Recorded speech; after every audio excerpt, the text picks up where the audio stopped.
Hello student. তো আজকে topic হচ্ছে ফিলোসফি।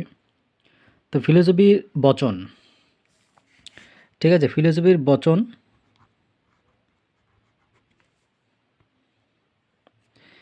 ফিলোসফির লজিক করতে গেলে আমাদেরকে বচন জানতে হবে, ঠিক আছে।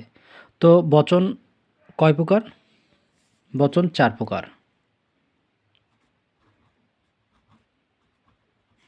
4 প্রকার কি কি?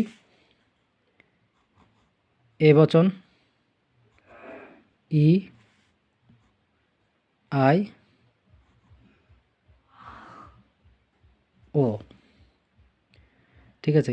এই 4টা বচন যদি আমরা না জানি, মানে এটা হচ্ছে আমাদের ধারাপাত, ঠিক আছে। মানে কোনো অঙ্ক করার আগে যে আমাদেরকে যে কিছু নিয়ম মানতে হয়, যে নিয়ম না জানলে আমরা সেই অঙ্কটা করতে পারবো না, ঠিক তেমনি ফিলোসফি লজিক করার জন্য আমাদেরকে 4টা বচন জানতে হবে, ঠিক আছে।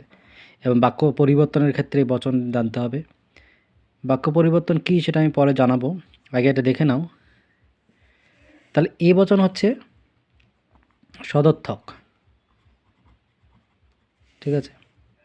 ই বচন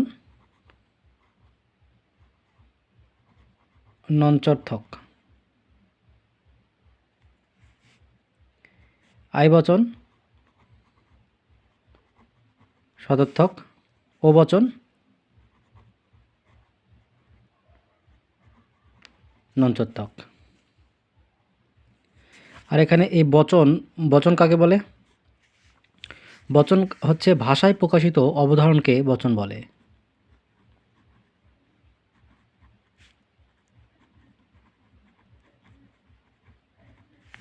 প্রকাশিত অবধারণকে বচন বলে। ক্লিয়ার?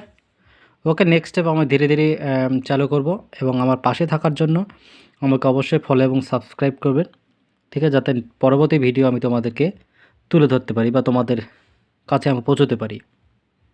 ভালো লাগলে প্লিজ লাইক করবে।